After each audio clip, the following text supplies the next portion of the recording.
Upon the imagination of the American public, no single area in the United States exercises such a compulsive pull as the golden state of California, long a goal for travelers from all over the world.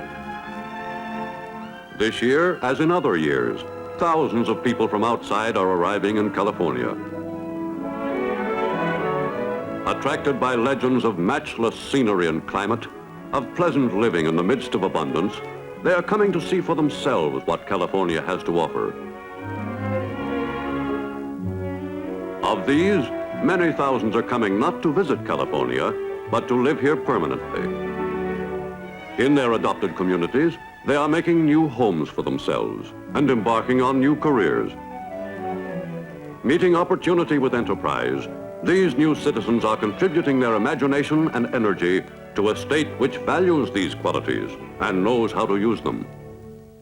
To accommodate its fast expanding population, California has always offered plenty of room. It is the second biggest state in the Union, bigger in land area than all of New England, plus New York and Pennsylvania. In population, California today ranks third among the states, having increased 43% in less than a decade. Largely responsible for this has been the swift growth of its great cities, among them San Francisco, which owes much of its eminence to its magnificent Deepwater Bay. Facing the Pacific, whence much of its trade derives, San Francisco is an intensely cosmopolitan city. Like California itself, San Francisco is a mixture of many racial and national strains, of diverse cultures and backgrounds, all helping to give the city its own color and character. In its Chinatown is the largest concentration of people of Chinese extraction to be found anywhere outside the Orient. Around San Francisco's famed Montgomery Street centers one of the nation's great financial districts. Here are located many of the great banking institutions which have played so important a part in the fabulous last half-century of development which has made modern California what it is today.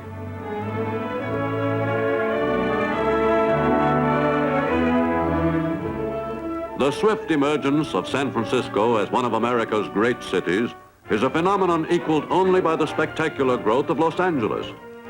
Though much of Los Angeles was desert land less than 50 years ago, it is today the biggest U.S. city in area, 452 square miles, and the fourth largest in population. Its teeming seaport is the greatest man-made harbor in the world. In Los Angeles is epitomized the boldness of enterprise, the disarming exuberance and the bouncing energy which have made California the amazing state it is. Here, restaurants and nightclubs, furniture stores and other retail enterprises employ techniques learned from the film industry to dramatize their services and their wares.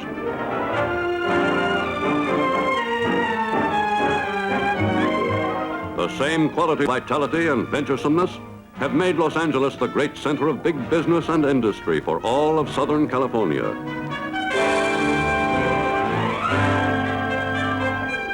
It has moved up into second place in the manufacture of rubber.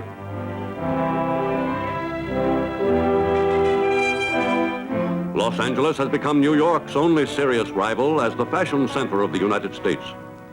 Menswear made in California is in demand in all parts of the world, and California's leading couturiers are today internationally known among women of fashion. The development of industry, largely made possible by the vision and courage of California's own bankers, has in turn stimulated the growth of Los Angeles as the second great financial center of the West Coast. California bankers were among the first to recognize the enormous possibilities of the motion picture industry, and it was they who supplied the capital which, to a large extent, made possible the now historic development of the movies as a new art form and a fabulous mass medium of entertainment.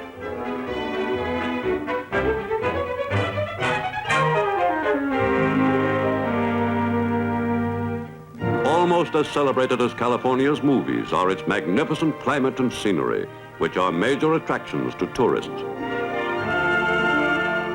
From one place, the tourist can look up to Mount Whitney, the highest point in the States, and down into Death Valley, the lowest point, 280 feet below sea level.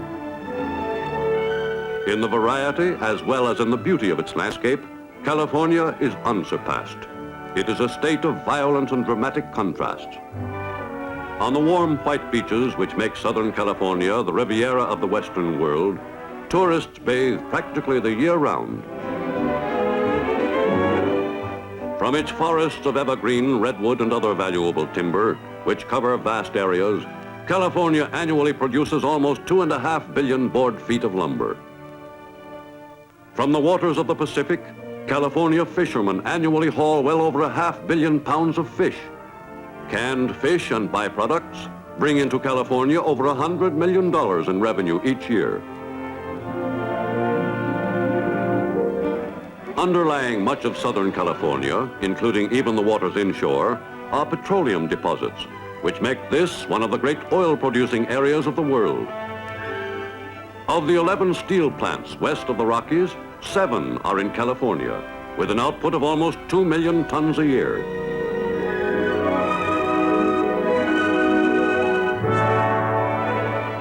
The aircraft industry, which was necessarily vastly expanded during the war, is today maintaining a rate of production far in excess of anything dreamed of in pre-war days. The production of aircraft for military and civilian use is California's third largest industry.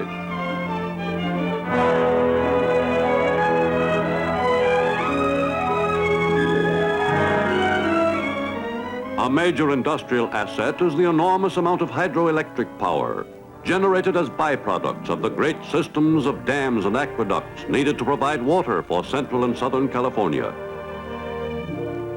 Through irrigation, once arid wastelands have been made productive, and California's valleys today grow in unrivaled abundance almost every major crop raised elsewhere in North America.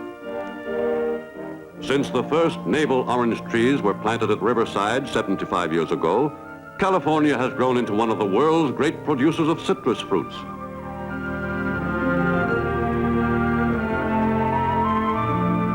Its vineyards, started only a few generations ago with vines brought from Europe, are today among the most productive in the world. In agricultural income, California ranks consistently as one of the first 2 states in the Union. California's cattle business brings in $500 million a year for meat and dairy products. In developing agriculture and raising farm income to more than $2 billion a year, branch banking, as developed in California, has played a vital part. For through branch banks, all the resources and services of the nation's biggest financial institutions are available to farmers and small businessmen all over the state. Today, millions of Californians are enjoying a pattern of life unmatched anywhere else in the nation. California ranks first among the states in the number of cars per unit of population, and 1 out of every 2 families owns the home it lives in. For the individual average income is almost 1/4 higher than the national level, and the percentage of people maintaining bank accounts has for years been well above the figure for the rest of the country. Branch banking, by financing installment buying, has helped to give Californians the highest standard of living in the United States.